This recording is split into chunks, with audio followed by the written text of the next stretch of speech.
Hello, everybody. This is Aaron from Got a Minute. Hope you guys are doing well. I'm just going live at a little bit of an odd hour, not a typical hour for me to go live, but figured, hey, why not? And so what we've got here is an open link for anybody that wants to come on that knows a little bit about politics. Wanted to talk about a little bit about um, Erdogan, the leader of Turkey, maybe Netanyahu, Mohammed bin Salam, or Salman, I should say. MBS is the short form, and among many other characters in these end times. Hey guys, what's going on, guys? Good to see everybody. So we got that live link. If anybody knows a thing or two about politics, I've got a bunch of articles I wanted to read up on. So I think it'd be just good to establish where we are and what do we expect to see in the in particular, the next 60 days before the American election, because we're starting to learn that politics, they all affect each other. And so, and just a summary about who I am. My name's Aaron. I'm waiting for the rapture. Jesus is the only way. If you would like to support, I'm 100% live, depending on donations. So the donation links are always in my description box below. I don't monetize the channel. I haven't done that yet. I don't do anything else other than depend on donations. So if that is a gift of yours and you've got the resources to do so, I would so greatly appreciate any support in that way. And so, yeah, again, there's an open link for anybody to come on. I pinned it at the top of the chat, and I've also put it in my description box. And there you go. That's where we're at right now. So before I read some articles, I'll say hi to some people as they're popping in. And who we got here? We've got Watchman Ranch. Tell me where you guys are from before we get started. Where you guys all from? And we'll just say hi to each other first before we get going here. And we got somebody from France. That's Jesus is coming. That's awesome. We got Michigan, Chicago, Plain Harbor, Florida, Ohio. Very good. So far, yeah, Michigan, Florida, Christy. I know Christy's from Ohio. NC. I'm assuming that's North Carolina. Ohio. Yeah, so that's a lot of Eastern Standard Time people. That's good. Yeah, this is live. Yeah, we're just live. UK, awesome. Yeah, that was part of the reason why I wanted to go at this time because it's good for you guys in Europe and those time zones too. So Texas here, yeah, awesome. Lester, good to see you. And Clarinda, you're from Dallas, Texas. Okay, gotcha. New Hampshire, Alberta, Canada. Linda, hey Keith, what's going on, man? Good to see you. So that's great. Georgia, awesome. Good to see you, Jeffrey. Germany, right on, right on. Yeah, a couple people from that time zone in here. I was assuming that's great. Oklahoma, Alabama. Yeah, I don't get too much into the political scene, but I thought, you know what, I'll come out of my Bible cave in the last day or two, and I'll just read some articles and get familiar with what's going on around us, and so we're not completely oblivious to our surroundings. So, um, okay, here's generally what I've been seeing and reading, and then I'll read some articles. Okay, I'll read some articles in a second. And again, if anybody wants to come on and talk about politics and can give us some lessons, you are welcome to do so. So what we've got is looks like Trump's going to be the president January 20th. So we got about 60 days for that. Every political leader is somehow tied to somebody else, and a lot of them are strategic. They're slow. They negotiate. They say one thing, they do another, and so it's kind of hard for us to understand what's really going on and kind of puzzle the pieces together. We got to read our Bible and try and sort through all this. Here's the basics of what I've been saying for the last maybe 2 years or so, is that I think that the Antichrist will be heavily Muslim, and I think he's going to want to appease the Islamic nations, the Muslim nations. I think he's going to be he wants to win the hearts of those people, and I think that will be the main religion after the rapture of the church. I believe the rapture of the church happens before the 7 years of the tribulation. So I think this guy's going to be extreme Muslim or Islam, like that kind of thing. So There are certainly, I know there's lots of opinions and perspectives on who the Antichrist could be, and I'm not quite sure who it is, but I'm trying to look through the lens of the biblical lens, and we also know that their faith is completely opposite to ours when it comes to the end time stuff. So it's like it's very fitting that they would be it. So it's like who's the best character and who's the best character interacting with Israel right now, and here we are approaching 2025. It's right around the corner, and we're almost in Israel's year 77. It's like, okay, we expect to see biblical prophecy really coming together right now. So here's my general scoop after reading a bunch of articles and watching a bunch of videos the last little while and kind of just coming out of the cave, if you will, of just my nose in the book. We have Mohammed bin Salman, who is the Prince of Saudi Arabia. And in one hand, he's, talking with Trump. On the other hand, he's talking with Iran. In one hand, he's talking with Israel, but he's not talking with Israel. He's kind of like seems to be like a middleman for everybody in a bit of a way. And so they held a meeting on November 11th, which was last week in Saudi Arabia, and in which this guy Mohammed bin Salman, MBS, uh, said, Israel, you guys were doing bad things, and so he's really pointing the finger at Israel so that he can kind of win the support of the Islamic countries around him. There has been some conflict over the years with Saudi Arabia and Iran, but for him to point the finger at Israel, you guys are doing genocide, all this kind of stuff. You guys are bad. He's kind of winning the support of Iran by doing that, and in some ways, he's probably looking after his own back and his own country and his own political agenda by pointing the finger at Israel. By pointing the finger at Israel, at least he's protecting his own skin. And so it seems like Saudi Arabia and Iran have some sort of an agreement together, which again, I'd love to talk more about this, but they did some military naval exercises together about a month ago, apparently, like Iran and Saudi Arabia, which is very odd. Don't know what that is about. So there's that. There's MBS. Now, apparently, I'd love to read. So I haven't found an article on this yet, but I'd love to see this kind of confirmation. Apparently, he has rounded up 170 nations to agree on a two-state solution for Palestine and Israel. I'm not quite sure about that, but apparently he is at the forefront of this. Apparently, he is leading the charge.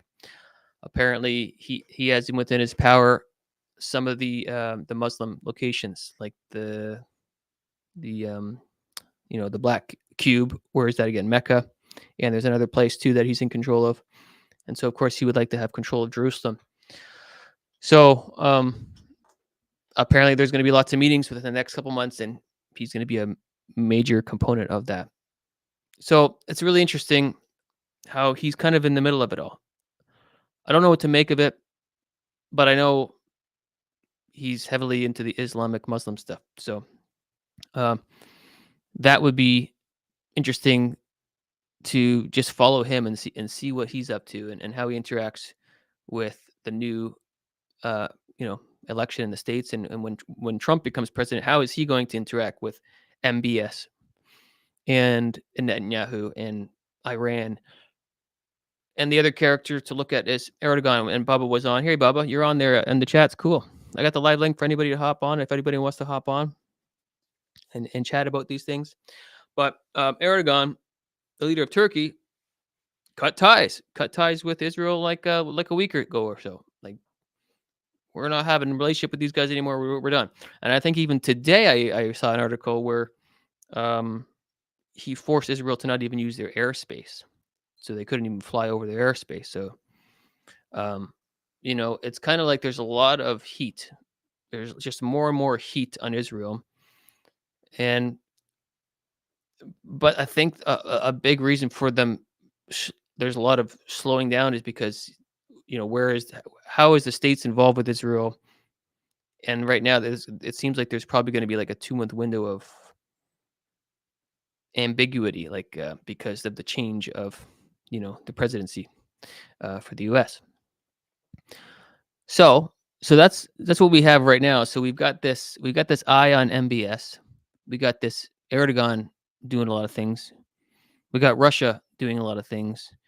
We've got, it looks like Biden supported Ukraine a little bit more with long range missiles, if I'm not mistaken, which is odd.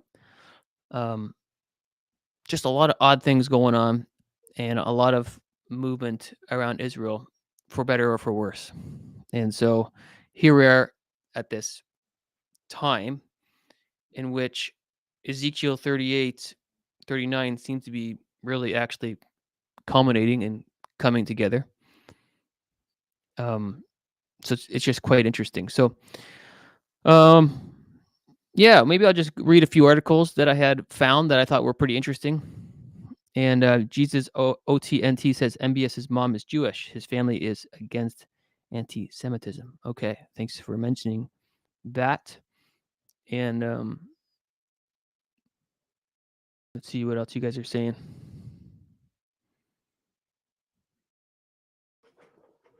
Yeah, that's the thing too, Bubba. You keep your friends close and your enemies closer. It seems like a lot of politicians are just shaking hands with anybody, and just I honestly don't understand it. Like, all these world leaders are come together at all these summits, and they seem friendly together, and then they go back home, and then they start planning to attack each other. Like, I don't understand it.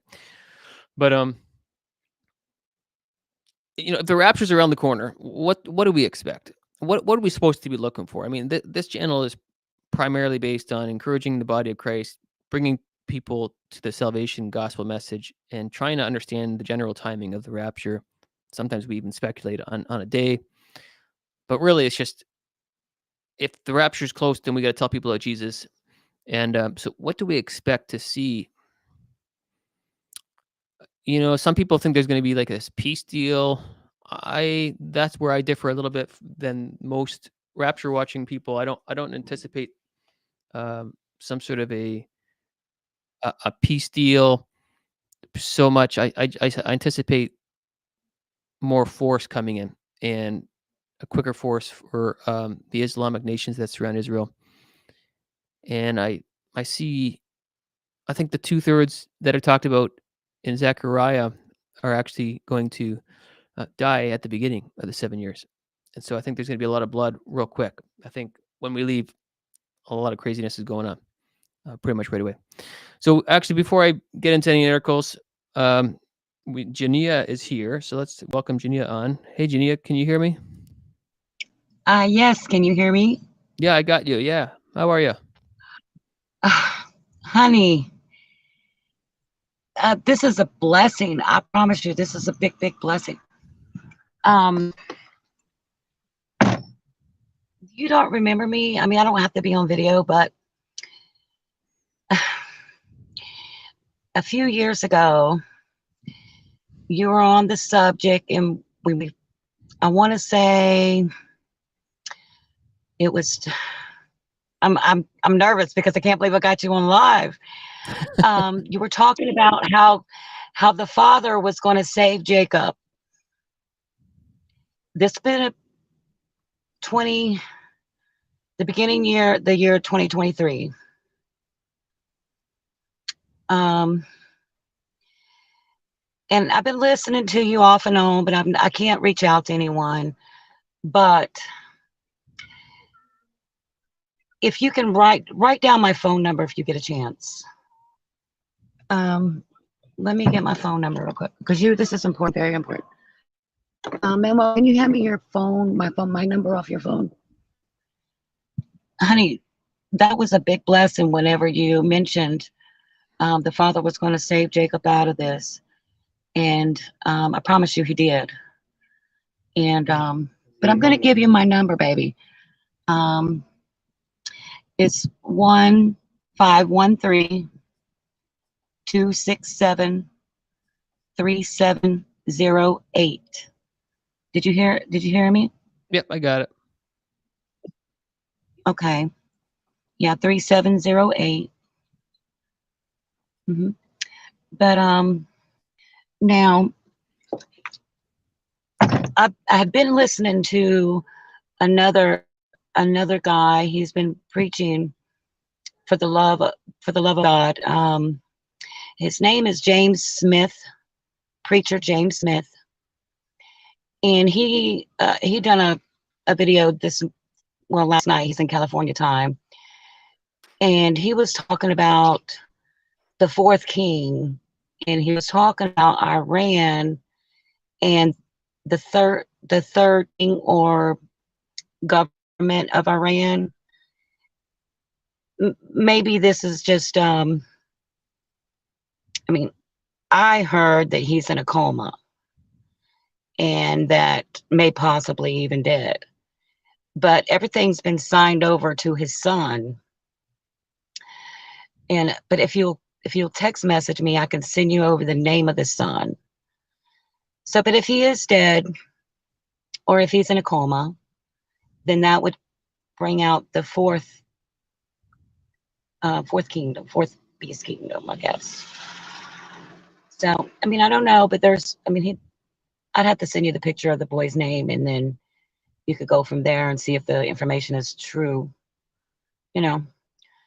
But well, you know what you could do too, if you want to, DM and all that stuff. I've got an app called Discord, and you can join the group in there, and that's where I, actually have voice conversations, with people off the camera too. So if you want to do that you can join those Discord things. And that's the case for anybody too, if they want to. The thing is, I haven't been able to log in. Oh, okay. So Okay. I was surprised actually. Yeah. And that's why I want to make sure you got my number. I have some very, very important information and that I want to talk to you about. If you can text message me and let me know it's Aaron, and then I'll know that's you texting, and I'll try. I really, really, honey, I need to talk to you. But we are in it. We are in the season, honey. I don't know the day, but I know we are very much in the season. But if you can, please message me, because I want to talk to you about the two witnesses and who they are. They actually came and see me and let you know what's happened. It has to do with Neuralink and things like that. So, but I can go into more detail. You just please message me, sweetheart. But okay. I want everybody to know. I just want everybody to know to stay calm, and we're going to get through this. We're at the end though, for real, guys. Okay, we're not far, but And Aaron, I'll talk to Aaron about some dates when stuff happens, so that he can put together maybe a video or some information, put it together, instead of just me saying this. But yes, we are in the season, guys, but we have to maintain until the end. And our Father knows us. He knows every thought. So think good things, guys. Y'all talk to the Father and talk to the Son, Jesus. And I promise you, Jesus is his name. Okay? I mean, I know in different languages it's different names, but in Jesus' name, sweetheart. Well, thank you very much, sister, for coming on. I appreciate you saying hi and encouraging us, and yes. And we'll touch base, okay? Yes. Awesome. Everybody stay strong. That's what Jesus said, be strong. That's what we got to do. We'll maintain to the end and we'll be okay. But I love you guys. And Aaron, please, honey, text me. Okay, sweetheart? Okay, sounds good, Gina. Thank you so much. You're welcome. Thank you, guys. Okay, bye-bye. Okay, there's Gina. So yeah, so there's an open link for anybody to hop on, especially if you know a lot about politics. That's what we're trying to zone in on right now with all that. And if you know about that stuff and you track with that stuff a lot, please come on and share your thoughts. We'd appreciate that. So the link is above, and the link is in my description box below as well. And so here, I'll I'll open up this for now and read one of my articles that I was reading earlier. Saudi Minister of Foreign Affairs Prince Faisal bin Farhan announced on uh, September 26th the formation of the Global Alliance for the Two-State Solution, a new initiative to establish a Palestinian state and garner support for the implementation of a two-state solution. In this regard, Saudi Crown Minister or Prince Mohammed bin Salam, that's the guy I mentioned earlier, held a meeting with the diplomatic team handling the Palestinian issue. The note provides a comprehensive overview of the following aspects: MBS's strategy to promote the two-state solution, two factors of the initiative to succeed as perceived by Saudi Arabia, Saudi plans if Israel continues to reject the projected solution. Now, I didn't read into that more, but just it shows that the Mohammed bin Salam is seems to be an interesting character. So there's one article I had read earlier. Here's another article that I had read earlier about Saudi. They were just pointing their finger at Israel, saying, "You guys are doing collective genocide." So he's kind of garnering the, you know, Islamic support by doing this, by pointing the finger at Israel with this, which is kind of interesting. So Saudi Arabia's Crown Prince Mohammed bin Salman has accused Israel of carrying out collective genocide in Gaza in some of his strongest criticism of the country since the war began last year. During a gathering of leaders of Islamic nations hosted by Saudi Arabia in Riyadh. So Riyadh, I'll show you where that is. That's right here, Saudi Arabia. So that's where they had this big meeting on Monday, November 11th. It was here when he pointed his finger at Israel, essentially. And so this was on Monday. The country's de facto leader said the kingdom reiterates its condemnation and absolute refusal of the collective genocide committed by Israel against the brotherly Palestinian people.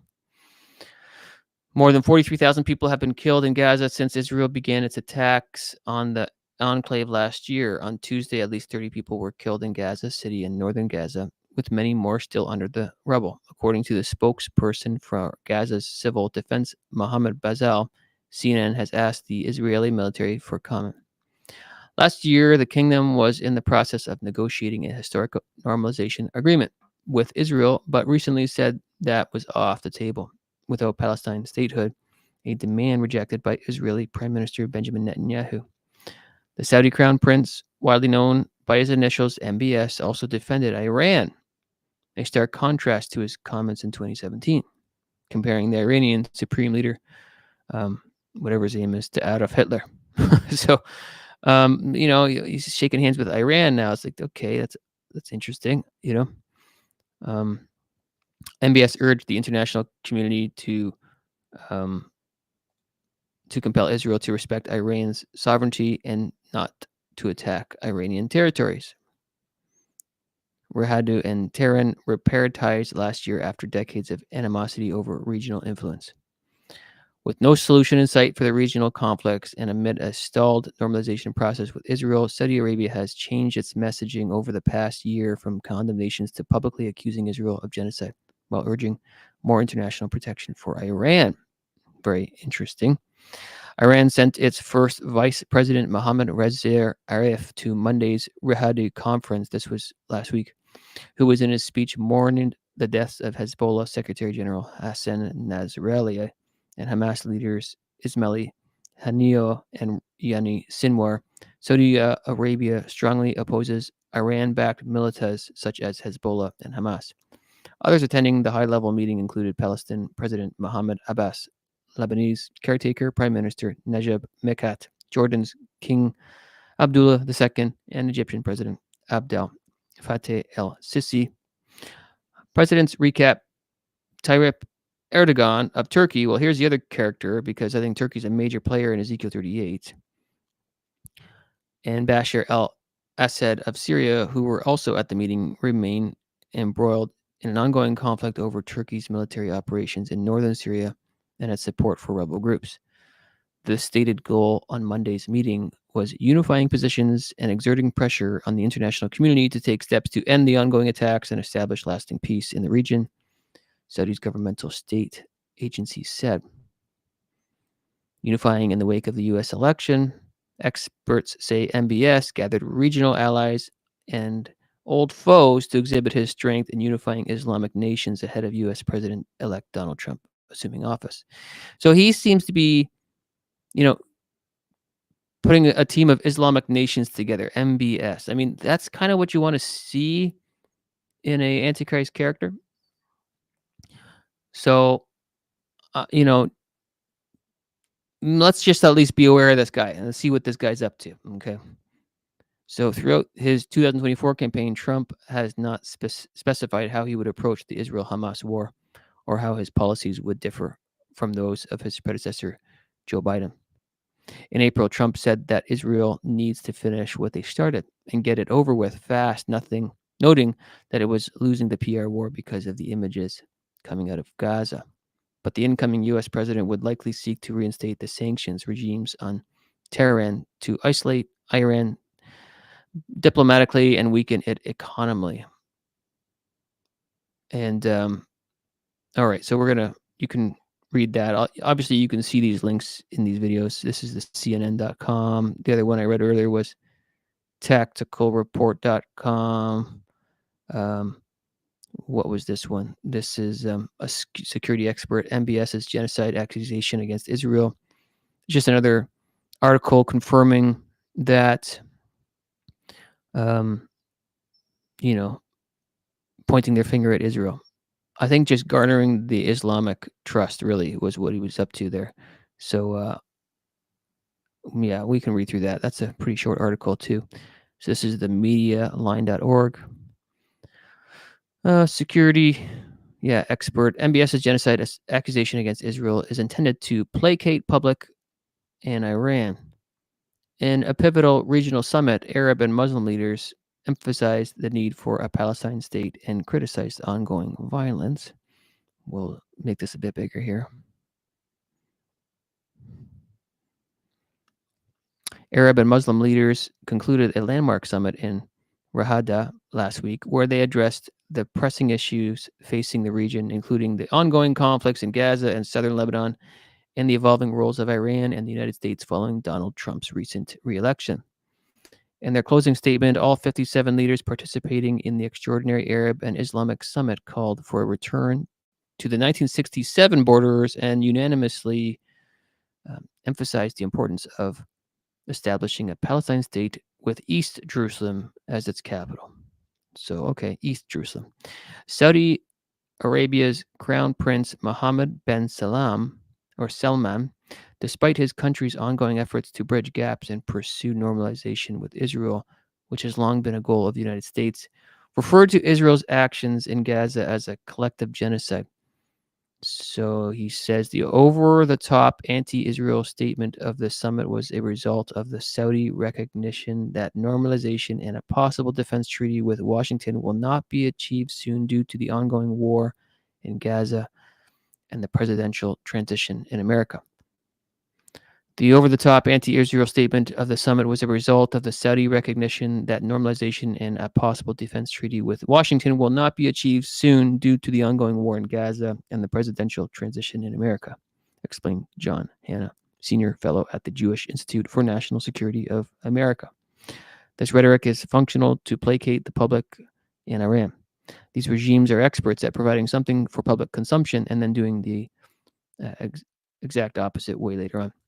So this is what I was saying earlier. Like sometimes they say things, but they don't do what they say, and sometimes they're just saying things to shake hands with the next political partner. So it's kind of hard to see the direction of where all this is going. But Israel, the really basic thing is Israel's really at the center of the attention here, which is what the Bible tells us. So following the summit, Hamas called on Arab and Muslim nations to translate their pledges into concrete actions, urging immediate efforts to halt Israeli aggression. The establishment of an independent Palestinian state with Jerusalem as its capital would require more immediate efforts and practical solutions to force Israel to stop its aggression and genocide against our people, Hamas declared in a statement. Lebanese Prime Minister Najib Mikati cautioned that his country is enduring an existential crisis and subtly criticized foreign interference with an implied reference to Iran. Meanwhile, Israeli officials such as Prime Minister Netanyahu dismissed the idea of a Palestinian state, calling it unrealistic. On Monday, Israeli Finance Minister Bezalel Smotrich went further by pledging to push for annexing parts of the West Bank by 2025, stirring additional controversy. These meetings were just another example of trying to whitewash Saudi's position by talking about Palestinian rights. But in reality, Saudi Arabia has proven to be on Israel's side, as well as America's, argued Hugh Miles, founder of Arab Digest. Qatar has stolen the limelight diplomatically over these months, so Saudi Arabia is looking for ways to please Donald Trump and Israel. Saudi shares strong ties with Trump and his family, particularly his son-in-law Kushner. Okay, so you know that's interesting about that right there, that little phrase. Saudi shares strong ties with Trump and his family, particularly his son-in-law Kushner. So Jared Kushner was a part of that process a couple of years ago, about 4 years ago. Was it the Abrahamic Accords or what was it that Kushner was a part of? I can't remember, but he was involved with that 4 years ago, and so there it is, right? So Saudi Arabia, they're pointing their finger at Israel. Well, that's the other thing too.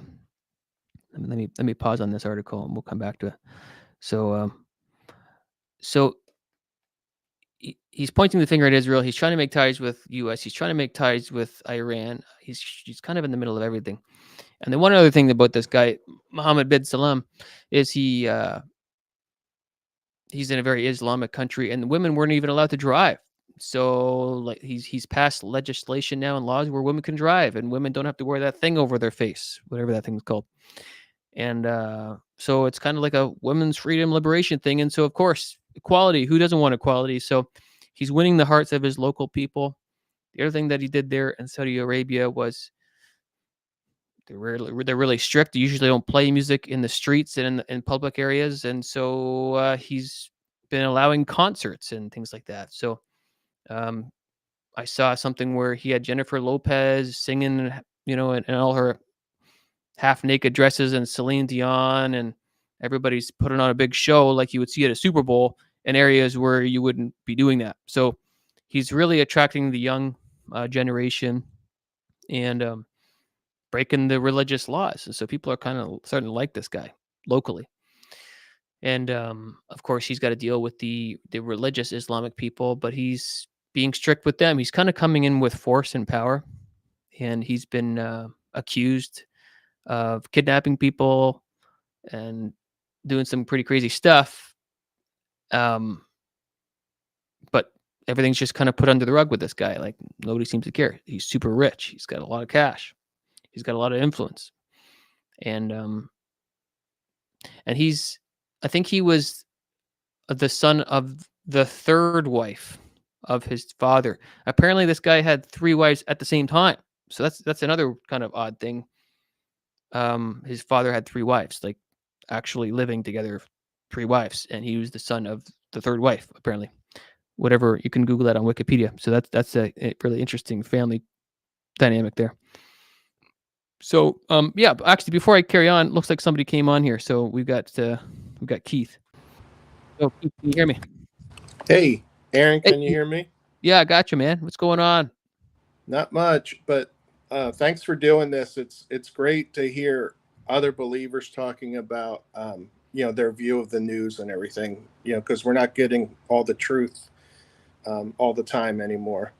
But what I wanted to remind you of, remember, like maybe a year ago, we were talking about, you did a show about Turkey and about how the gas reserves, and I was talking to you about it, and there's gas reserves, natural gas in the Mediterranean off of Gaza and Israel. And we were talking about how maybe in Ezekiel 38, they come for gain, right? What's the word? They come for plunder or something. I don't remember the word in Ezekiel 38. And we were saying maybe that natural gas was the plunder. that they were coming for. And then all of a sudden, you know what happens? Gaza invades Israel, right? And Hamas invades Israel and starts a war. And now MBS, that guy from Saudi Arabia, and the guys from the United Arab Emirates, they want to come in the day after and fix up Gaza. That's what they want to do. They want to spend money to fix up Gaza. Well, I've got to think that why would they do that for free? And I got to think that part of that is they want to get Gaza's energy rights off of the coast of the Mediterranean, because Gaza, whoever runs Gaza gets their rights, the rights to the energy off the coast there, because they're supposed to come for gain, like Ezekiel 38. And I know that's probably not happening anytime soon, but we can see, like you said earlier, Erdogan setting up for it, and how they're all Iran and Russia just did a weapons pact and did a mutual defense treaty. Okay, so well, pause right there. So tell us about that. So tell us about that treaty that you're just talking about. So the from and somebody correct me if I'm wrong, because I'm not a know-it-all on all of this stuff, but Iran and Russia just signed a military defense treaty, so they're going to help each other. If one of them gets invaded or attacked, the other one's supposed to help them out, which interestingly enough is what caused World War I. World War I, everybody had these mutual defense treaties, and then somebody killed somebody's cousin or uncle or something, and then everybody had to fight in a war, and that's what caused World War I. And that's what's happening now. Like Iran is selling their they're going to be able to make Soviet planes in Iran, like their best plane, as part of this, and they're going to get some of Russia. Even said they're going to give them some chemical and nuclear technology, and then Russia's also working with North Korea and on the same thing. And North Korea is fighting in Ukraine with Russia. Oh, Korea's okay. So North Korea is partnering with Russia. Yeah, North Korea is partnering with Russia, and they're already fighting in Ukraine with Russia. And this is all happening. Like multiple news outlets have said this. This isn't something that is just on the fringe. And all of these people are our enemies. Like United States and Canada, they're our enemies. They're or at least they're nations that we are not super friendly with right now. So I agree with you. Like when you were saying what's going to happen now with Trump coming in, like that's going to change the whole thing. It's going to change everything.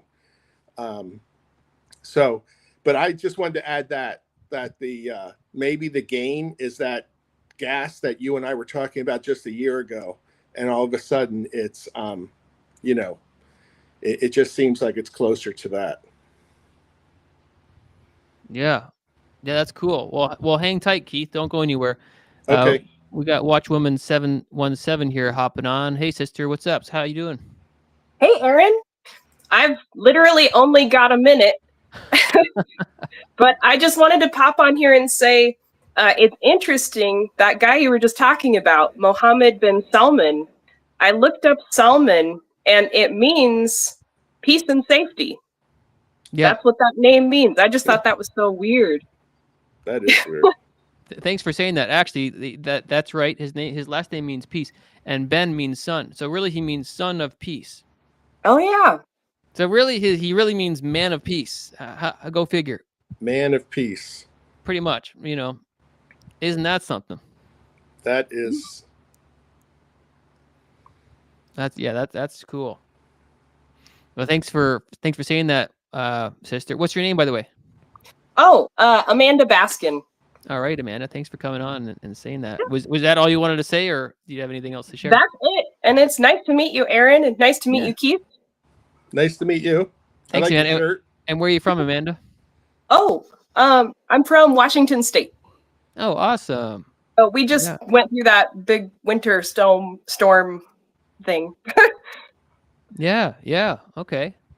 Yeah. Thank Yep. you so much for coming on and saying that, because I wanted to say that and I completely forgot. So that's perfect that you did that, because that's significant. His name kind of means man of peace. So Yeah, totally. wild guy. So All right. yeah, that's perfect. Now, Keith, did you have anything else to say on what you were saying there?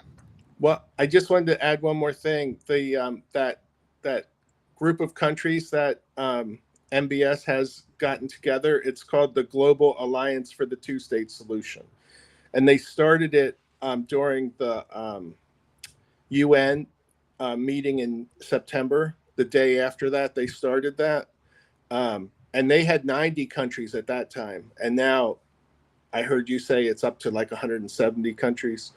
And they have like 3 or 4 meetings left to do. So, it sounds like they're making progress. So, but thanks again for doing this, Aaron. This is awesome. Well, yeah, no problem. I mean, I remember we done a couple live streams together, and you're usually pretty aware of the political scene stuff. I heard from Nick that it was 170 nations that came together for this global alliance. And there's only like 192 or something. So, I mean, that's almost everybody. Yeah, so I feel like I don't even know. I don't know how this is all going to be, how this is all going to culminate in the end. I can't. I don't know. Like, I guess the states has to be kind of taken out of the picture to some way, because really probably the big hang up is the military backing of the states with the Israel. I just talking out loud, like if they're out of the picture, all the Islamic nations would just come against Israel, would they not? I mean, what do you think? I would think that would happen. And so it seems to me that the United States has to either be taken out or they have to become part of the problem, one or the other. So, because, it would be difficult for any one nation to take out the United States, I would think, based on what they tell us anyway. But I do think that, that one of those things has to happen. And it seems like, Trump and MBS seem to be buds for the most part. Like they did the sword dance thing together. He got a ceremonial sword from him. In the beginning, MBS wasn't hanging out with Biden very much, but later on, they got a little better relationship. But I could see Trump and MBS becoming close friends and making those alliances that MBS wants. MBS wants us to provide security for them against Iran and any other threat that they might have, and I could see that happening, something like that. And not just because it's Trump, like I don't want to be political and say it's because of Trump, but it fits in Trump's, what he wants, which is America first, and it fits with what MBS wants, and that is safety and security and control, it sounds like. So I would think we should probably watch that. If we're still here, we should be watching that. Yeah, agreed. Hang tight, Keith. I'm gonna bring Stuart on. Stuart just hopped on. And hey, Stuart, can you hear us? Yeah, can you hear me? Yep, we can get you. We can hear you here. Any thoughts on what Keith might have been saying, or any political perspectives on what's going on? Yeah, I wanted to respond to you and also something Keith said about Ezekiel 38. I think you have to understand the U.S.'s role in the end time prophecies. Obviously, think about it. China's talked about, Russia's talked about, Turkey's talked about, all these countries surrounding Israel are talked about, Iran.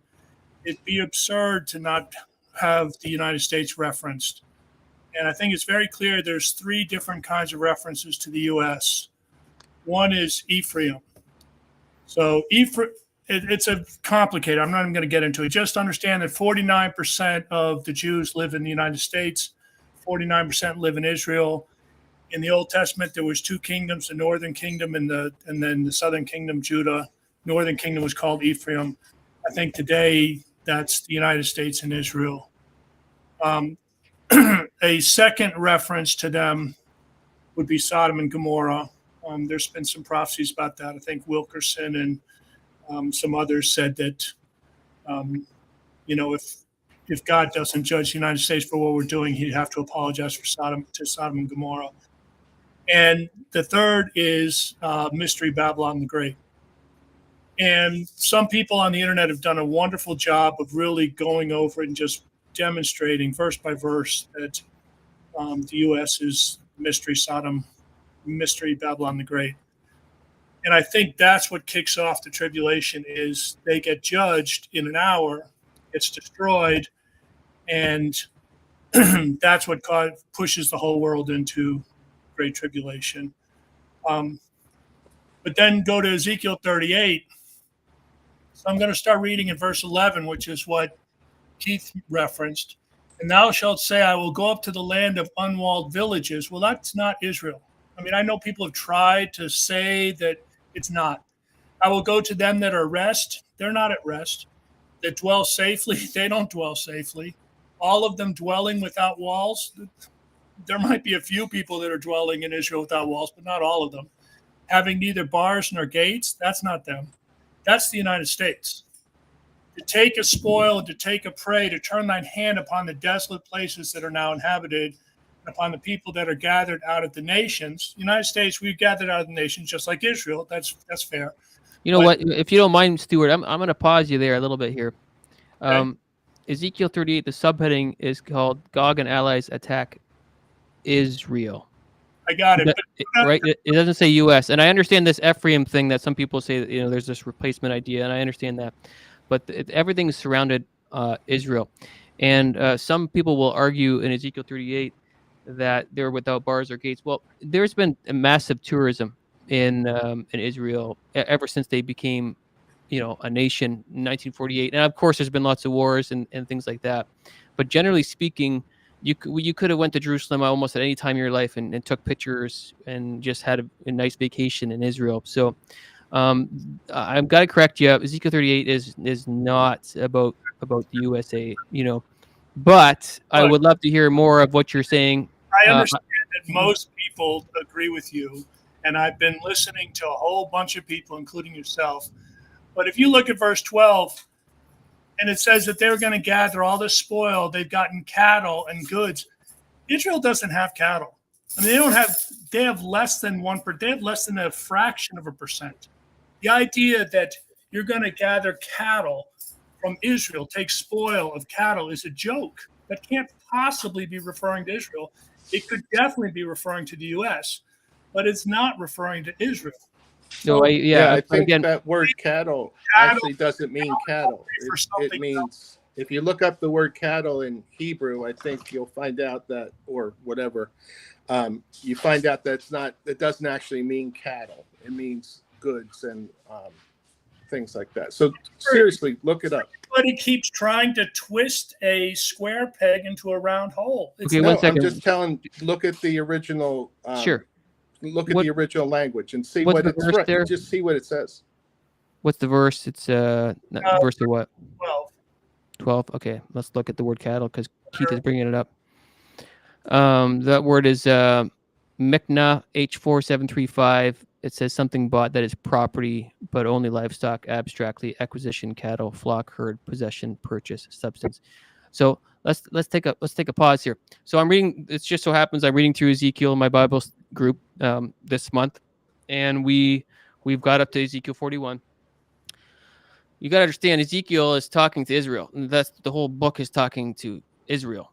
The whole book is talking to Israel. When was Ezekiel written? It was written after the second siege. There was 3 sieges. The first siege was taken in 605, when Daniel the prophet was taken into that captivity. The second siege was when Ezekiel was taken in 597, and then the third siege was 586 when Jerusalem was destroyed. The first 24 chapters is Ezekiel saying to Jerusalem, you guys are going to be judged because you did idol worship. You guys did not obey the commandments. You guys didn't rest on the Sabbaths. And Ezekiel spent the first half of the book, talking to Jerusalem, Jerusalem, Israel, Israel, Israel, Israel the entire time. The U.S. was just a bunch of dirt back then. Wasn't a thing back then. And so back then there was Ephraim and there was Jerusalem, there was Judah. And so then the book changes from Ezekiel 25 to 32. It's a judgment on all the surrounding nations that were partnering with Israel and doing idolatry with Israel. And then we get this new transition into future prophetic stuff from Ezekiel 33 and on. So Ezekiel 38, 39, it's all about Israel. It's always surrounding Israel. The U.S. isn't in this book. But here's the thing. Here's the thing where we will agree, Stuart. We're kind of actually, at the end of the day, we kind of get to the same conclusion, because in my perspective, I think that here's my perspective, where we kind of we do end up coming together almost at the end of it all. I think that the U.S. is like the seventh kingdom that falls. Okay, so it's kind of like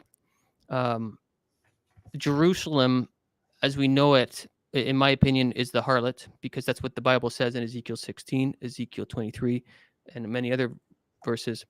But the seventh head that is destroyed is that last kingdom before this Antichrist kingdom comes into place. And so the seventh kingdom, which is led by the U.S. right now, it's got to fall. So maybe I'm kind of answering my own question, because I asked Keith before, because I was like, well, how's this going to work? It's like the U.S. probably has to be like really debilitated near the beginning of the tribulation, and that's the head wound, in my opinion. It's this seventh kingdom kind of falling, which is led by the U.S. So it's kind of comes to the same ending where U.S. is judged. It's just a different way of identifying it, if that makes any sense. All right, let's go to something we probably both agree on. The writing on the wall, the 3 solar eclipses over the U.S., that was on the U.S., right? The writing on, can you say that again? The writing on the wall, the 3 solar eclipses that wrote out Alpha, Aleph, and Tav over the U.S. Yeah. That was over the U.S. But in Daniel, that's talking to Babylon, the writing on the wall, that you've been judged, you've been weighed in the balances, you've been found wanting.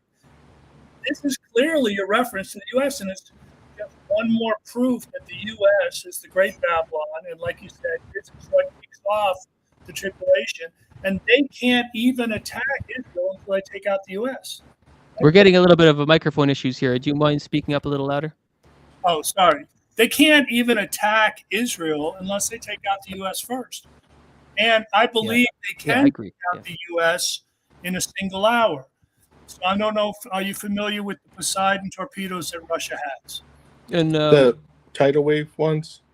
Yes, but they're nuclear, and they can release them from their submarines, and they crawl along the bottom of the ocean until they get in a position. There's absolutely no way the U.S. can stop those from hitting. And I don't know if you're familiar with Prophecy Club, but he put out he's been doing this for 40 years. He put out, I think it's 36 prophecies over the last 40 years concerning suitcase nukes in the United States. And there's somebody else I listen to quite carefully, Vicky Goforth Parnell. I don't know if you're familiar with her. I think she's very important. I mean, and now it's very hard to know who to listen to. There's so much bogus stuff out there. But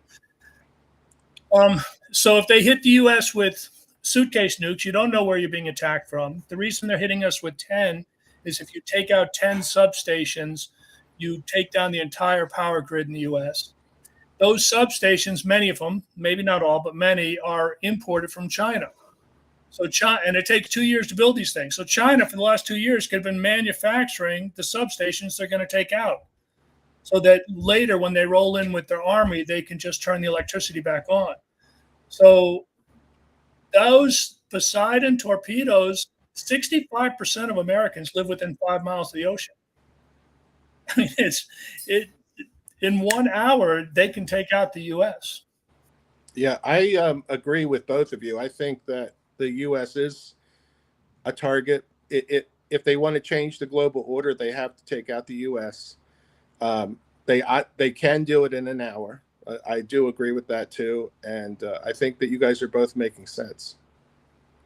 Yeah, I think I think militarily they got to be out of the way because like, okay, like I said, let's just back up. Like I said, kind of earlier in this live stream, I don't think there's going to be this miraculous time of peace during the 7 years of tribulation. I think rapture happens, and immediately, somehow, pretty quickly, whoever the Islamic leader is, this Antichrist type figure, comes in more so by force into Jerusalem and kind of takes over. But the only way for them to actually do that is if there's no military world backing for Israel. So U.S. is their strongest ally, are they not? So something's got to happen with U.S. Maybe Rapture Day is the destruction. I mean, maybe that alone is you're missing millions of people, many of them in military. Your infrastructure is shot. Maybe that's just it. Maybe it's just that simple. Maybe the Rapture Day is the craziness that really allows everything to kind of culminate, because the Islamic nations will be the number one religion in the world. There won't really be much resistance. So I don't know. But Well, also, if you've been reading Ezekiel, and I assume that means you finished Jeremiah also, you've seen repeatedly God's talking about the judgment that will come on the apostasy after the rapture. And he talks about, it's gonna be very bad news for the apostate churches and pastors. Just like after the fire fell with Elijah, he goes and takes the 400 prophets of Baal and kills them. It's going to be, it's not, the rapture is not just taking up the faithful ones, it's also God's judgment on the apostate ones. And these churches are going to get burned. It's going to be empty. God is going to, and the Lord is going to express quite a bit of displeasure at this time. So the other thing is, I was considering that verse that says, the Lord said, if you hadn't shortened the time, no flesh would have survived. But he can't shorten 7 years, because that's like a legal contract with Satan for some reason, that Satan gets 7 years and Antichrist gets a certain amount of time. So what I was thinking is maybe the 7-year period starts before that tribulation. And perhaps the pact for the future that took place on, Rosh Hashanah this year, October 2nd, that was the official start of the 70th week, or the 7-year period. I understand why people think the 70th week was fulfilled at the time of Jesus was crucified. That's fine. But I also, if you look at that, you have to look, there's been 4 periods of 490 years since then, 1,960 years, followed by a 40-year period of trial, which leads us to 2024 right now. So I just think that these are things that we should consider, is that maybe the way he shortened it is you have the 7 years, but the real tribulation, the famine, the plague, the killing, the persecution, that's less than the 7 years. That starts a little later. So like a gap between the start of the tribulation and the signing of the covenant. I don't think things are so simple, meaning everyone tries to have a single timeline. I think it's more like a watch, where when you look inside, there's 3 different wheels turning, and they're all interconnected. One's moving the second hand, and then that moves the minute hand, that moves the hour hand. But I think you have separate timelines. So that are all interconnected, of course, kind of like gears. But I think it's everybody tries to cram everything into a single timeline, and it just doesn't ever hold up to scrutiny. Well, yeah. Going back to one thing you said too, talked about Jeremiah, and Jeremiah was called the weeping prophet. He was directly talking to Jerusalem, and it was just, the whole book really was just about, most of it was just about Jerusalem. You guys are going into captivity. He was warning them about the 70 years of captivity, essentially. And it was because of what Jeremiah was talking about directly to Jerusalem. That's the Daniel read the book of Jeremiah and said, hey, God, looks like our 70 years are up according to the book of Jeremiah. So what's the plan now? And Daniel 9, that's where we get our Daniel 9 stuff from. And in terms of shortening the days, that's a head scratcher. That's a head scratcher. How do we figure that out?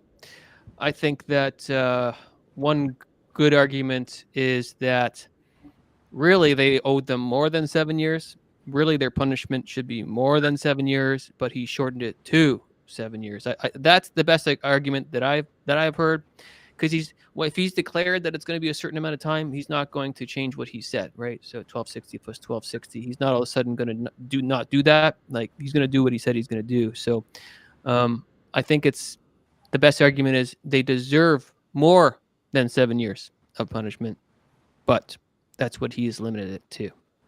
But I'm not concrete on that. But that's what I like the most so far. Until further notice, we'll see. I have a question for you guys, if that's okay. Yeah, go ahead. Let's say that America is Mystery Babylon or whatever, and it gets taken out first. There's a lot of American assets, like military assets throughout the world, which they probably wouldn't get taken out at the same time. Like, do you think that they'll become part of the new system? That these assets, like, will they become part of the new system, or what will happen with those? I can throw out an idea I came up with just today. I think they're luring our Navy out of the U.S. So I've seen recently a lot of stuff has been going to the Middle East. A lot of stuff has been going to Taiwan. I think if they send off those 10 suitcase nukes and take out the whole electric grid, what they're going to have to do is bring the Navy back, and those ships will act as command centers because they'll have their own power system and they could work. And that's when the ships come back. That's when they set off those the Poseidon torpedoes, and just totally wipe out our Navy right there. Well, okay. Yeah, cool thought, Stuart. Okay, so just to be clear, without explaining myself, because I did a live stream, it was like an hour and a half, as to why Jerusalem was the harlot. Okay, so I believe that Jerusalem is the harlot, but I'm not going to sit here for an hour and a half to explain it. I would suggest reading Ezekiel 16, Ezekiel 23, and go check out my live stream from a couple months ago as to why I think Jerusalem is the harlot, simply because the Bible says it. However, the harlot by herself is not Mystery Babylon. She's riding on the beast, and the beast is 7 kingdoms. And so I think that the U.S. is one of the 7 heads on this beast. Okay, so in some ways, all these people are arguing, who's the harlot, who's Mystery Babylon. At the end of the day, I do believe that U.S. is really integral in being destroyed at the end. So I believe that Jerusalem would be the harlot, and U.S. is the final head that gets destroyed, and that's the head wound in Revelation 13. I don't think we're looking for a guy to get shot in the head, one dude. No. I think we're looking for a kingdom to end, because you think of it, there's 7 heads, right? But the heads are kingdoms, it says in Revelation 17. So there's Egypt, there's Assyria, then it went to Babylon, then Medo-Persia, then Greece, then Rome, etc. And here we are, and we're kind of under the umbrella now of the U.S. system. We trade by the U.S. dollar, but that's starting to crumble. You can see that. You can see the BRICS coming in and saying, "Oh, we're not going to use the U.S. dollar," right? So we can see the shift going already. We can see these things coming. We can see the season coming. We can see that head wound right around the corner. We can see the shotgun against the American, system right now. Really, just load it with this new currency. So, yeah, I think U.S. has got to fall. And as far as what happens with the U.S. afterwards, it's almost like it doesn't really. I don't want to say it doesn't matter, but it's all eyes on Israel. It's all about Jerusalem at this point. It's all about the Temple Mount at this point. After Rapture Day, it's all about what the Gentiles have to trample the city for 42 months at some point. And so that's where the attention and the limelight goes. So yeah. And that the currency that you were just talking about, the petrodollars, MBS is talking to other countries about not using petrodollars, so that brings him back into the conversation with what you were just saying about. Okay, yeah. Say that one more time then. So MBS is working out deals where he's not going to. People don't have to buy his oil in petrodollars, in dollars. They can buy it in whatever currency, and that's part of what BRICS is doing too. They're saying you can trade in other currencies other than the U.S. dollar, which I believe would really crush our economy if that were to happen. I think the reason they're doing BRICS is because they are anticipating the U.S. collapsing from this attack. And if they didn't have an alternate currency already set up and ready to go, it'd bring down the entire world's economy. So it's kind of like you have to set up BRICS so that when you take out the U.S. dollar, you can then make the transition immediately. It's going to be no matter how you look at it, it'll be devastating to the world's economy. I agree. And what do you think about the that new thing that Elon Musk and Ramaswamy are heading up, where they're going to cut $2 trillion off of the economy? Do you think that they will bring about some kind of digital currency or something? Because I think what they're talking about is artificial intelligence. I mean, artificial intelligence and robots can replace workers, but especially workers who are not creative. It's hard to replace someone who's very creative with the AI. But if you're just doing repetitive work, it's very easy. And that's all the government workers do is repetitive stuff. So I think the reason Elon Musk wants to get involved is he wants to come in and just replace all this stuff with artificial intelligence. And therefore, I think they really can do it. But I think that's the beast system is rising.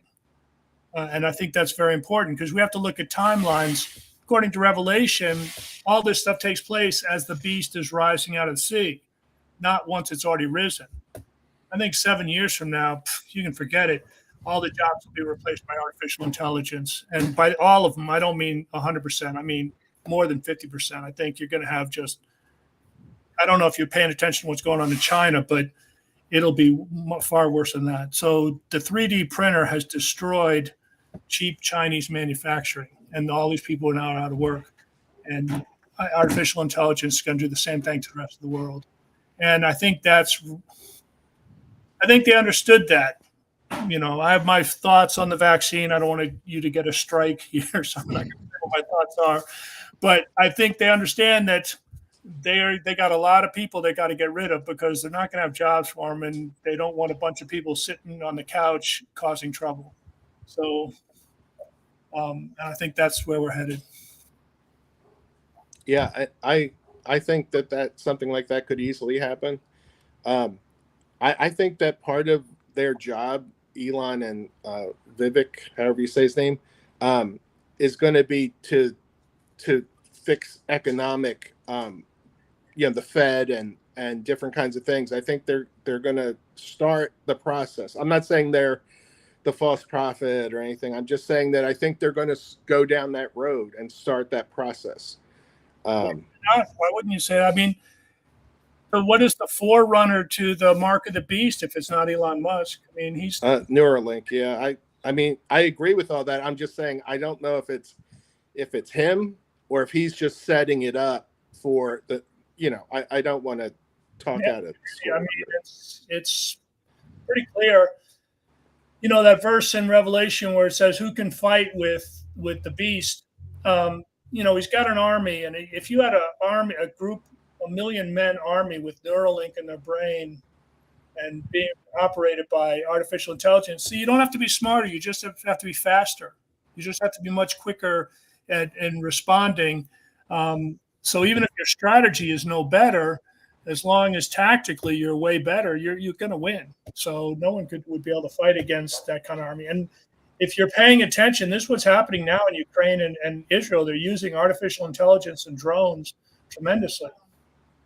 Yeah. The Everything app that Elon Musk is talking about making, the X app, that's the Everything app, where just like China has, like you mentioned China earlier, where it does everything for them. It does their finance, it does their banking, it does all phone calls, it does all communication, it does their social score, it does all of that kind of thing. And they want to call it they want to put it on the Twitter, the X platform. And I think it's interesting that X means Tav and Tav means Mark. in the last couple of years, we've seen censorship and people telling you that don't believe your eyes. What we're telling you is the truth and all this stuff. I think it's going to be 10 times worse once they have that. Eventually, hey, if X told me, if this X app says it's true, then it's true. Who cares what everybody else says? So I think if you think censorship has been bad, it's nothing compared to what it's about to be. Yeah, I agree. I think they're going to tell us what the truth is, just like, 1984. They're going to tell us what the truth is, and we need to listen to it. We won't be here, hopefully. I saw that there's more cameras per person in America than in China. So, yes, we are definitely in 1984 territory here. How much? What do you think is going to happen? Let's pretend we're here in February, and Donald Trump's the guy he's in. And what do you see politically changing? What do you guys think is going to happen? Like, a month or two after Trump's inauguration. I think he's going to do exactly what he said he's going to do. Like, I think that's one thing that people don't believe, that they don't believe that he's going to deport a lot of people. He's going to set it up. He's going to deport a lot of people. I don't think he'll deport everyone at once. I think he'll deport the criminals first. I think that's going to make a lot of people happy at first. I don't know what it'll turn into later. But they're going to have all those detention facilities already for when they need them at a later time, and they will use them. And in regards to, really, I guess I should redirect my question. In regards to what's going on in Israel specifically, what do you think is going? Where do you think this is all going to land in a few months after his inauguration when it comes to Israel? How do you think he's going to interact with the Middle East, I should say? Well, personally, if he gets inaugurated January 20th and we're here in February, then I'm wrong about a whole lot of stuff, because I don't think we'll still be here at that point. But that would fall in line with your idea that it's going to be Shavuot, Rapture. I really can't. I think there's so many deadlines that are coming, and I think for the globalists, January 20th is the deadline. And I think also we're already seeing Trump act. I think what happened today with Diddy is an example that now they're no longer just leaking stuff out. They're actually starting to prosecute people and unseal these things that have been hidden before. So, stuff like that terrifies, the elites. They have to act, and they have to act quickly. And I think that's what's going on here. I think Biden has been pushing I think we're going to see a nuclear attack from Russia real soon, very soon. So I don't think he can continue to I think they're playing a game with Trump, meaning, in other words, Putin might think, well, if I just wait till January 20th, I'll be able to negotiate with Trump. So in other words, the whole idea is, we hold Trump out as this, promise to him, which allows them to go ahead and attack and destroy Russia before that happens. I don't think Putin is that stupid. And I think this whole thing is, I think Jehu is a picture of Trump.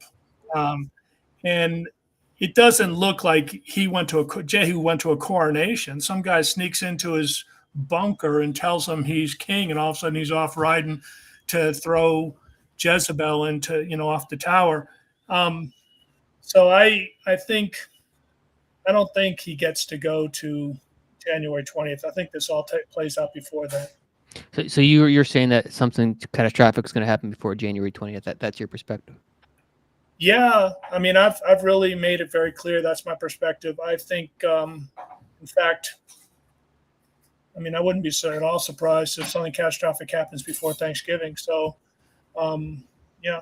And I think when something catastrophic happens to the U.S., you have to rapture the saints first, because, I've been in other countries. I was in Taiwan for years. I was in England for years. And you can't, the U.S. and Mexico and some other places, the U.S. is really the only Christian country.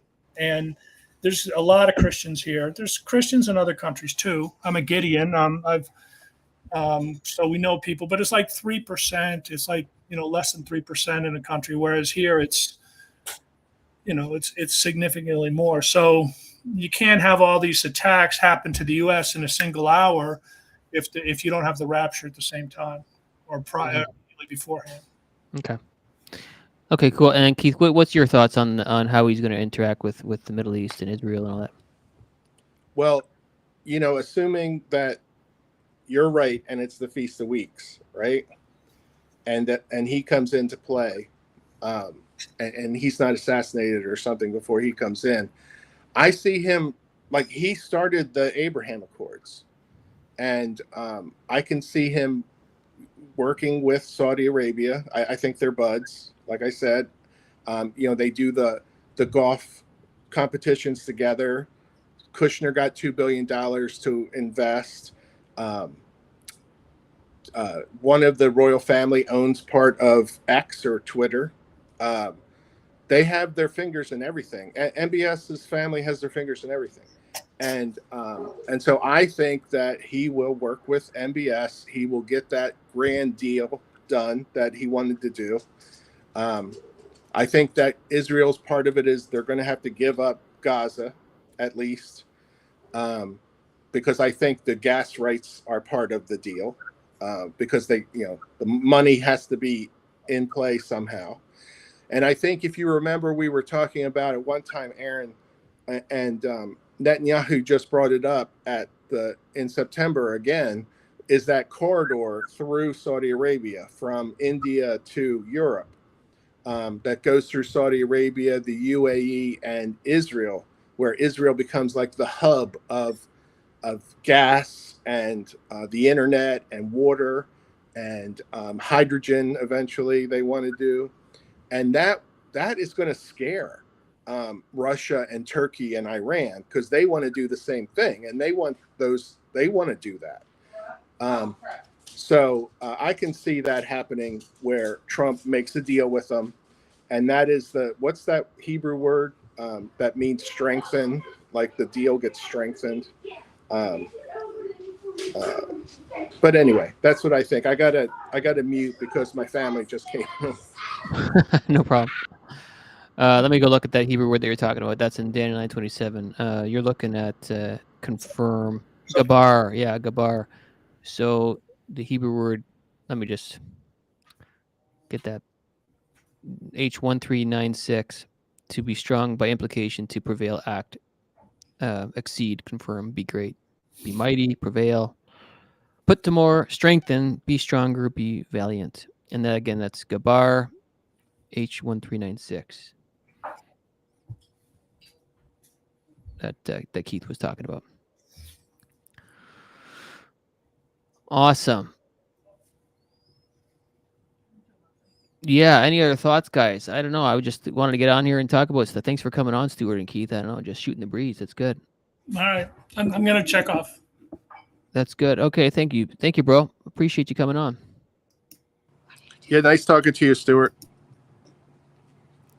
Okay. Yeah, nice talking to you, Aaron. Yeah, thanks for coming on, Keith. I'm glad it worked out this time. I know you tried to come on before and your mic wasn't working for some reason. Yeah, I'm using the iPad this time, so. Oh, okay.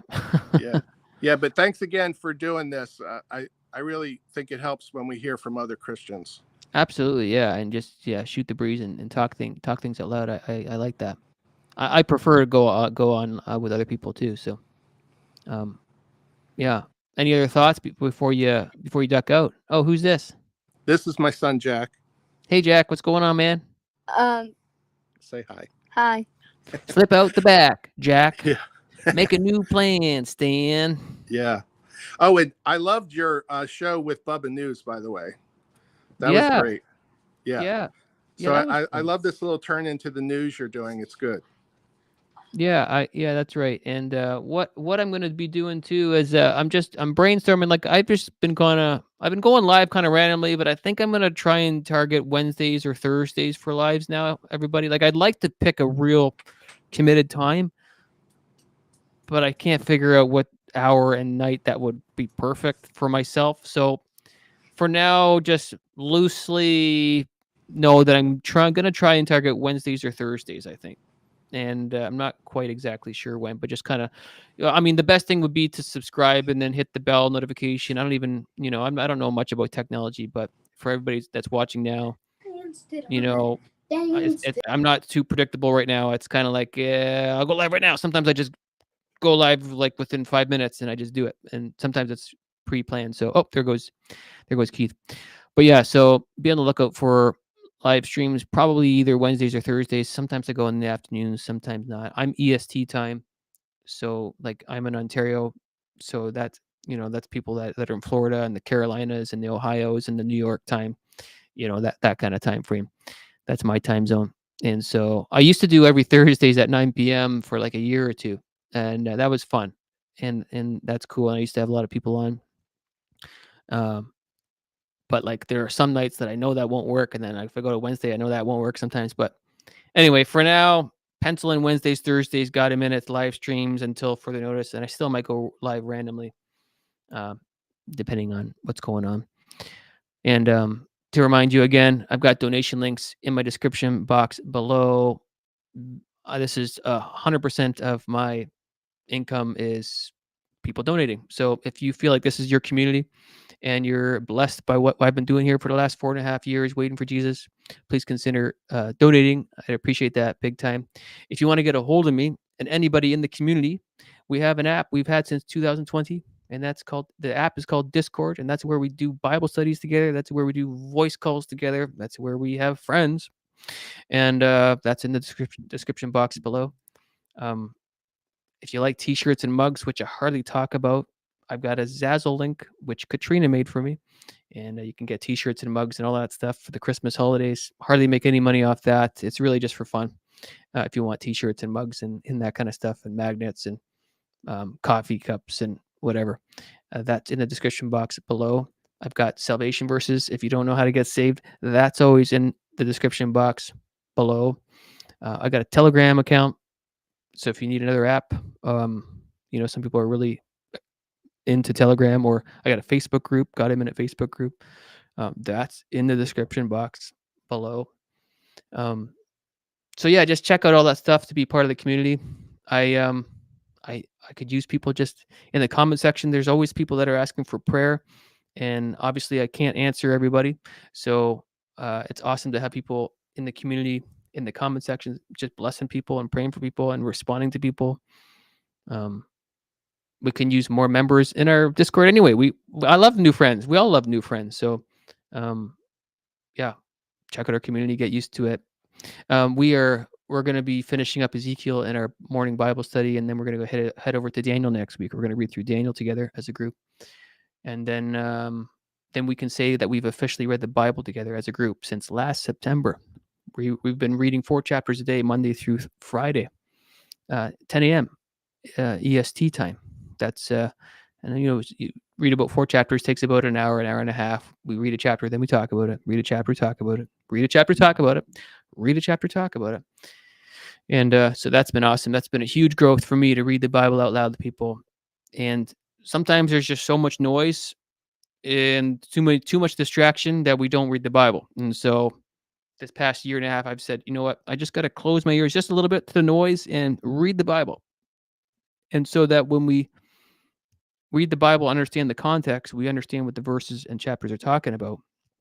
So we don't misquote scripture and talk about it. And so, it's important to understand that when Ezekiel was written and who he was talking to. It's important to understand Jeremiah, when it was written and who he was talking to, and Isaiah and the timelines of all these things, and to understand who the minor prophets, who we're talking to, and context. And got to slow down, got to understand history. Just takes a long time to get through all the history of the Bible. And then once you understand the Bible, you can look up and look around and go, okay, so how does this apply to the Bible? And you kind of have a better understanding. So I've been really blessed to be able to read the Bible with our group. And so yeah, God, I mean, it has been a special thing for me in this community and for many people. It has just been such a blessing to be doing this for Christ and to be pointing people to Jesus.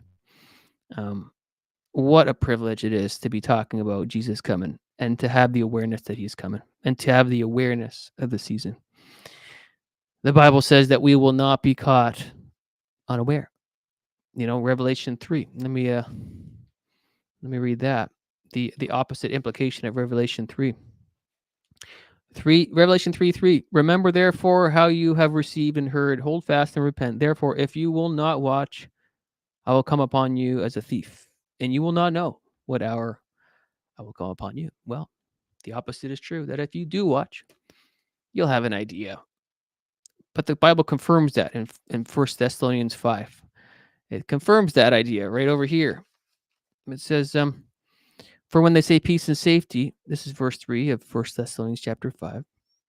For when they say peace and safety, then sudden destruction comes upon them, as labor pains upon a pregnant woman, and they shall not escape. But you, brethren, are not in darkness, so that this day should overtake you as a thief. You are all sons of the light and sons of the day. We are not of the night nor of the darkness. So, but you, brethren, are not in darkness, so that this day should overtake you as a thief. You are not in darkness. You're children of the light. So if we keep on engaging ourselves in the word and engaging ourselves in community like this, we're not going to be caught unaware. We're going to be really aware of rapture timing and what we're looking at. Because the Bible says so. We're not going to be like, whoa, what just happened? I had no clue. That's not going to be the case. On Rapture Day, spiritually, we're going to be standing on our front lawn looking up with our helmets on. We're going to be like, yeah, it's about right. It's about right. Right about now-ish should be the time. We're not actually going to be standing on our lawn every day of our life. But spiritually speaking, when he comes, this group is going to be aware. This group is not going to be caught off guard. You know what I'm saying? However, there's about 200 people here. This group, if we get raptured today, this group is not going to be like, what just happened? Had no clue that was happening. Didn't even have one out. No, we're going to be like, yeah, the timing was right on, So the closer we get to that day, the more clear it's going to be. In fact, I think it's going to be so easy for us to identify, the players, all the things that are culminating. We can already see it. So we can see the dollar crashing, the economy that's about to crash. We got, everything going digital. There's a BRICS currency going on.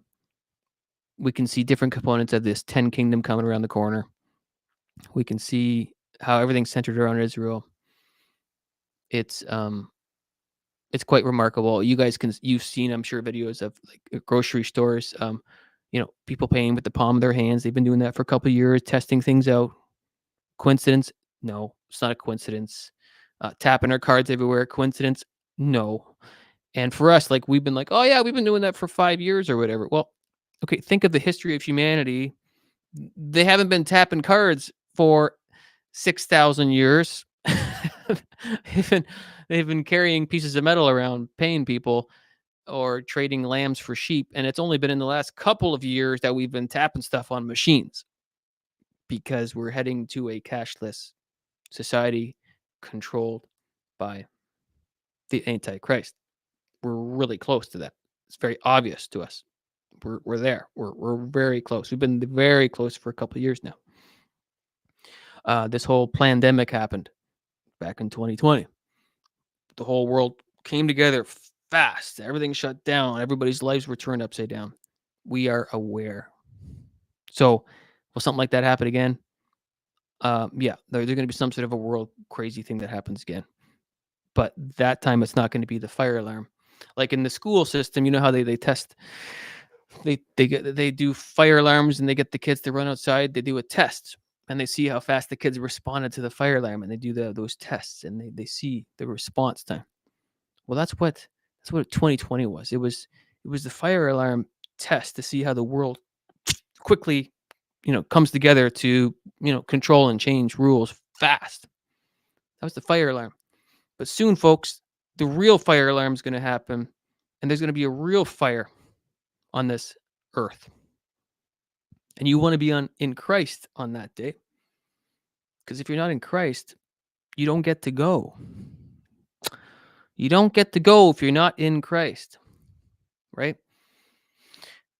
My plea for you is to get in Christ, to believe that Jesus died on the cross for your sins, confess with your mouth, believe in your heart.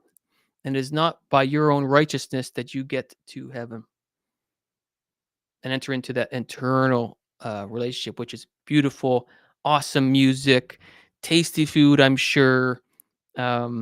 Lots of hockey games, lots of unlimited popcorn. It's going to be wonderful. Lots of comedy nights. It's going to be fun. It's a free gift. You don't have to do anything. You just have to agree to take a free gift. That's how you escape. It's almost like somebody saying, hey, in terms of a monetary thing, I'm going to give you $1 billion. And it's like, what's the catch? There's no catch. All you got to do is receive it. That's all you got to do. And if you receive it, like, why would you receive this? Why would you receive that? And that's what Jesus is to you. He's like this. You can't even calculate the value of his gift. I'm just using it as an analogy. Why would you refuse something so valuable? Why? Pride, stubbornness, guilt. Like what? Why are you rejecting it? Don't reject the free gift. It's a free gift of salvation, the most precious gift you could ever be given. Don't refuse it. Because when the fire alarm goes, the ones in Christ are out of here. The ones not in Christ are stuck in the fire. And you don't want to be stuck in the fire. So get tight with Christ, as my sign says. I'm just a human trying to figure this all out as much as my brothers and sisters are that are watching right now. We're all just trying to figure this out and understand it. As you can see, Stuart and I didn't agree on every little detail, but at the end of the day, we're brothers and we agree on the general timing of the things at the end here. And so we got to get together and be like-minded and debate, and iron sharpens iron, and redirect each other and come to our own conclusions. And I think it's a blessing to do that. And actually, it was a blessing to talk with Stuart and Keith. Thank you guys for coming on, and Amanda and Janna, who came on, or Jenna, don't know how to say her name. And that was awesome. So let's do it again, guys. Let's do it again soon. And any last words? Get tight with Christ. That's my last words. So enjoy your night. Keep an eye on MBS, Mohammed bin Salman, and how he interacts with the world scene in Israel the next little while. Keep your eye on Turkey and how he interacts with Israel and the world. Yeah, Turkey, Russia, Iran, those three guys. Mohammed bin Salman, Saudi Arabia, and Libya and Sudan. All those places and how they surround Israel. And we'll see how things go from here. Don't sell the farm. Don't sell the car. Don't quit your job. Don't lose your mind over the next couple of days and weeks to come. Take it easy. Take it easy. I've been saying it for like 8 months. I like the Feast of the Weeks the most, which is in June 2025 for a potential Rapture Day, although I'm very happy to go now. But that in mind, I'm staying calm and cool over the next couple weeks and months. I'm not losing my mind. Don't lose your mind. Don't lose your mind. Go do something nice for somebody in the next week or two. The Christmas stuff. Don't lose your mind about Christmas. If somebody's talking about Jesus and the birth of Christ, it's fine. It's good. Like, don't discourage people talking about Jesus on Christmas. Okay. Somebody gives somebody a card and says Jesus was born on this day. Relax. Take it easy. We're celebrating Christ. Okay. Don't get mad at people about the Christmas stuff when it comes around the corner, especially if it's highlighting Christ. Christ. Yeah. You heard of this guy, Jesus? Yeah. Christ. Okay. It's a good stuff. If churches have like pictures of manger scenes and Mary giving birth in a manger, yeah, that's a good thing. It's a good thing talking about Christ on Christmas. Okay, don't take it easy. Don't discourage that. We know. That's just pagan history. Yes, I know. Pagan history. But just calm down on that stuff. All right. And just try and learn Scripture. Take your time. Have a long-term plan. Like say, hey, how much Bible can I read in 6 months? And make a plan. And that's a good thing too. It's a good thing to do.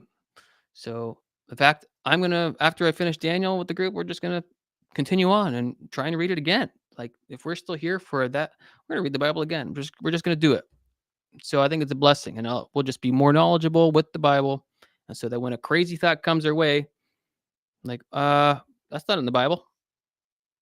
I know that because I read it. That's a good thing. That's a good skill to have, especially in these times. So anyway, guys, I love you guys very much. Be a blessing to somebody else. Ask yourself, how can I improve my biblical understanding, and how can I bless somebody else? How can I bless this community? How can I bless somebody else? Think about that. Seriously, think about that. That's what I think about. How can I bless others? I'm a musician. Okay, I'll play a song for people because I know that'll bless somebody. But think about somebody else. Don't think about yourself. And everybody's going to benefit. Okay.